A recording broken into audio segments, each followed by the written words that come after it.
অভিজিৎ বলল, আমার ছোটবেলাকার বন্ধু। আগে আমি এর সাথে কথা বলিনি, তারপর তোমাকে সব বলছি। তনিমা মাথা নেড়ে নিজের ফোন নিয়ে ব্যস্ত হয়ে পড়ল ফোনে। অভিজিৎ ফোনটা তুলে হ্যালো বলল। ফোনের ওপার থেকে বলল, হ্যালো অভি, কেমন আছিস? আরে সোনিয়া, তুই কেমন আছিস বল, তোর কতবার বলেছি সোনিয়া নামে ডাকবি না। ওই নামটা কবে আমি চেঞ্জ করে সানি দিয়েছি। সোনিয়া নামটা কেমন বড্ড ওল্ড ফ্যাশন টাইপের লাগে, তাই খাতা কলমেও চেঞ্জ করে নিয়েছি। অভিজিৎ মজা করে বলল, আচ্ছা সরি সানি বেবি। যেই বেবি বলেছে, সাইডে তনিমা ফোন ঘাঁটতে ঘাঁটতে আর চোখে অভিজিৎকে দেখলো একবার, তারপর অভিজিৎ তনিমার দিকে তাকাতে তনিমা চোখ সরিয়ে আবার ফোন ঘাঁটতে লাগলো। কিন্তু ওর কান খাড়া। তনিমা ফোনে কিন্তু সেরকম কিছু ঘাটছে না, ওই ধরে রাখার মতন হাতে রেখে দিয়েছে। অভি বলল, আচ্ছা সানি, মেসোমশাই কেমন আছে? সানি বলল, বাবা তো খুব ভালো আছে, আর জানিস অভি, বাবা ইন্ডিয়া ফিরছে 7 ডেজ পরে। অভি বলল, মেসোমশাই একা ইন্ডিয়া ফিরছে, তুই ফিরবি না? না রে অভি, এখন যেতে পারবো না, 20 দিন পরে এক্সাম আছে, এক্সামটা দিয়ে একেবারেই লন্ডনের পাট চুকিয়ে ইন্ডিয়া ফিরবো। অভি বলল, মেসোমশাই চলে আসছে, তাহলে তুই একা থাকবি ওখানে? না না, আমার একটা ফ্রেন্ড আছে, ও আমার সাথে থাকবে কদিন, রুম শেয়ার করে। তারপরে ওরা দুজন বেশি কিছু কথা বলল। তনিমা ওদের কথা শুনছিল। এবার বোর হয়ে বাইরে বেরিয়ে আসলো আর এসে দাদুর সাথে গল্প করতে লাগলো। এদিকে অভিজিৎ আরও 5 মিনিট কাছাকাছি কথা বলে ফোন রেখে দিল। তারপরে পাশে তাকিয়ে দেখে তনিমা নেই, ঘরের এদিক ওদিক দেখলো, ঘরেও নেই।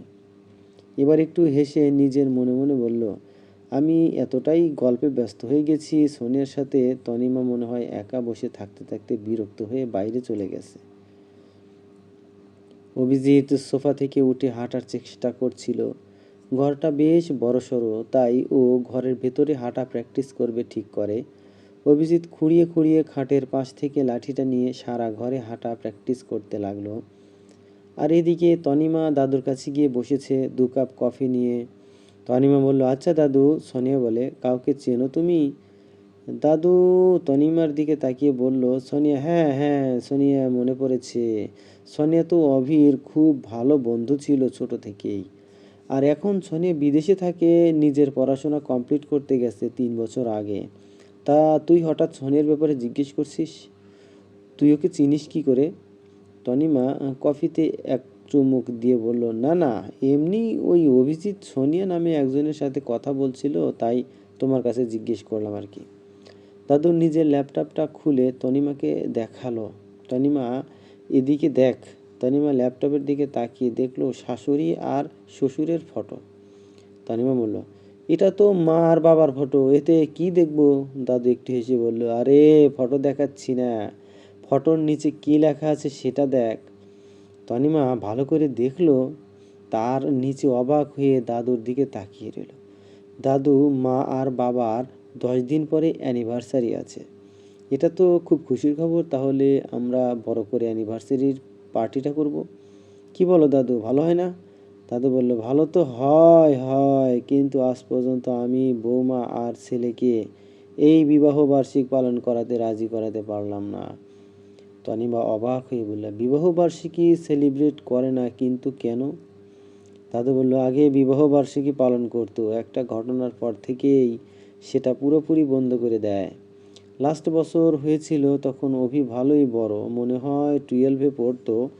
সেইবারে আমি আর তোমার দিদি শাশুড়ি মিলে ওদের বিবাহ বার্ষিকীর দিন জোর করে একটা পার্টি রাখি। অন্য বছরগুলো ছোট করেই করেছি, ভালোভাবে কেটেছে, সন্ধ্যাবেলাটাও হাসি খুশি ছিল সবাই। হঠাৎ একটা দুঃখের ঘটনা ঘটলো আর সব জায়গাটা কেমন যেন থমকে গেল। আনন্দ তখন কান্নাতে পরিণত হয়ে গেল। তনিমা কৌতূহলের সাথে অবাক হয়ে বলল, কি এমন হয়েছিল দাদু?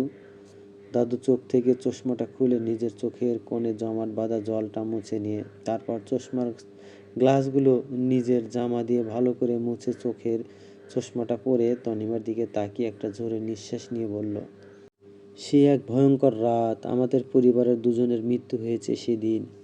তনিমা ভুরু কুঁচকে কৌতূহলের সাথে দাদুকে জিজ্ঞেস করলো, কি হয়েছিল বলো দাদু, দাদু বলো। তাহলে শোন, ওই দিন আমার ছোট ছেলে আর তোর দিদি শাশুড়ি মারা গেছে।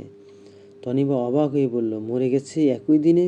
কি করে? দাদু বলল, আমার ছোট ছেলে বরাবরই বাইরে কাজ করত, ও আমাদের অফিসে জয়েন করেনি।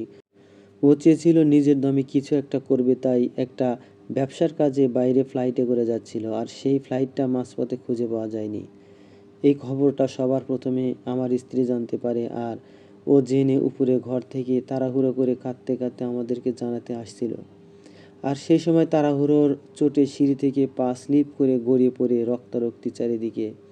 সবাই মিলে বিবাহবার্ষিকীর অনুষ্ঠান ছেড়ে হসপিটালে ছুটলাম আমার স্ত্রীকে নিয়ে। ডাক্তার বলল, খুব ক্রিটিক্যাল কেস, রোগী নিজেই বাঁচতে চায় না, এখানে আমরা আর কি করব।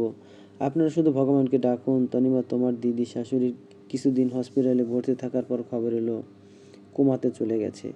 এটা শুনে সবাই খুব ভেঙে পড়ে, আর আমি তো পুরো ভেঙে পড়েছিলাম। আমার ছেলে বৌমাই তো আমার পাশে দাঁড়িয়ে আমাকে শক্তি জুগিয়েছে।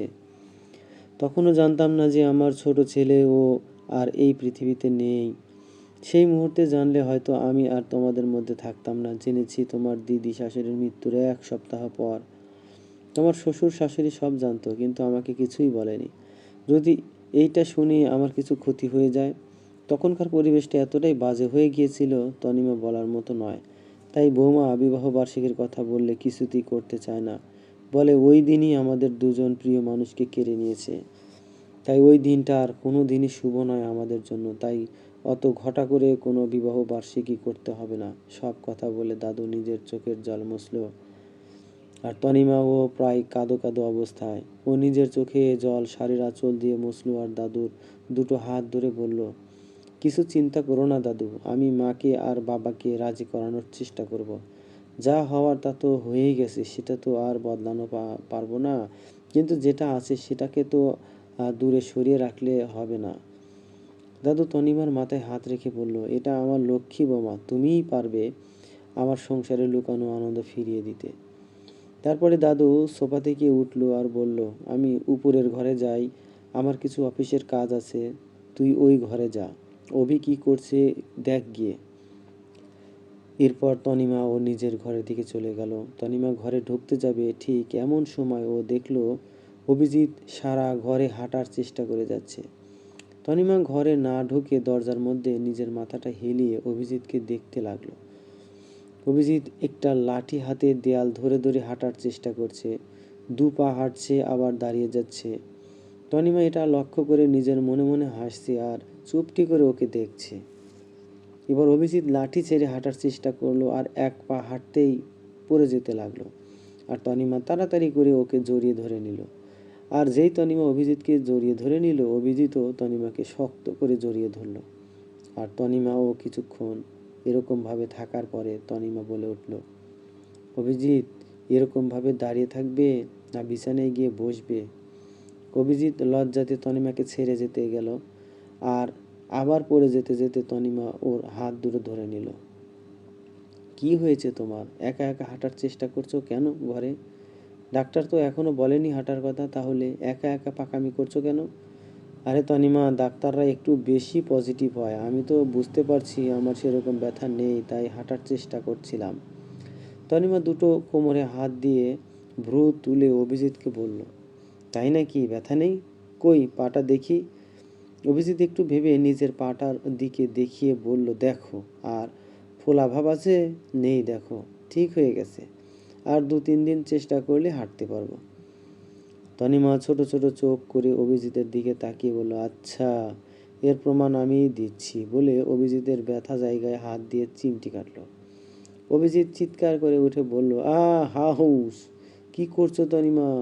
আমি বলেছি একটু একটু ব্যথা আছে, পুরোপুরি তো যায়নি। তাহলে মিথ্যা কথা কেন বলছো?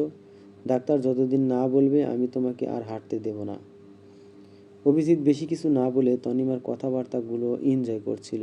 ও কেমন নিজের মনে হয়, এরকম করে কেউ কথা বললে তনিমা আর অভিজিতের উপর দাবি অধিকার ফলানো, সবটাই বড় ভালো লাগতে থাকলো অভির। কিন্তু এই সুখ কি তার কপালে আছে?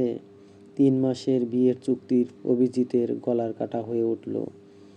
তনিমাকে হারিয়ে কি করে থাকবে সে? ডাক্তার যতদিন না বলবে আমি তোমাকে হাঁটতে দেব না। অভিজিৎ তনিমার মুখের দিকে তাকিয়ে কথাগুলো মন দিয়ে শুনছিল। তনিমা এবার অভিজিতের দিকে তাকিয়ে বলল, হাঁ করে কি দেখছো? আমি কি বলেছি বুঝতে পারছো তো? তনিমা নিজের শাড়ির আঁচলটা কোমরে গুজে দুটো কোমরে হাত দিয়ে অভিজিতের দিকে তাকিয়ে বলল, তুমি এবার যদি হেঁটেছো না তাহলে এর থেকে আরো বেশি জোরে ব্যথা জায়গায় চিমটি কাটবো বলে দিলাম। অভিজিৎ ইচ্ছে করে গুটিসুটি হয়ে হাত জোড়ো করে তনিমার সাথে মজা করে বলে, তনিমা এবার কিন্তু আমার খুব ভয় করছে তোমার কথায়। আর হবে না তনিমা দেবী, আমাকে ক্ষমা করে দাও বলে দুজনেই একসাথে হা হা করে হেসে ফেলল। তনিমা নিজের শাড়ির আঁচলটা খুলে অভিজিতের পাশে গিয়ে বসলো আর বলল, অভিজিৎ, তোমার সাথে আমার কিছু কথা আছে বাবা মায়ের অ্যানিভার্সারি নিয়ে। অভিজিৎ বলল, মা বাবা তো অ্যানিভার্সারি পালন করেই না, তার পিছনে একটা বড় কারণ আছে। তুমি সেটা জানো না? তনিমা বলল, আমি সব জানি, দাদু আমাকে সব বলেছে। আর এটা শুনে বুঝলাম বাবা মার বিবাহ বার্ষিকী বন্ধ হওয়ার এটা তো কোনো কারণ নয়। যেটা কবে ঘটে গেছে সেটা নিয়ে একটা অনুষ্ঠান বন্ধ করার কোনো মানে হয় না। প্লিজ অভিজিৎ, তুমি অন্তত না করো না, তুমি একমাত্র পারবে বাবা মাকে রাজি করাতে। অভিজিৎ বসা অবস্থায় পা ঝুলিয়ে বিছানার মধ্যে শুয়ে পড়ল আর তনিমাকে বলল, এটা আমার দ্বারাই হবে না, বাবা রাজি হলেও মা কিছুতেই রাজি হবে না।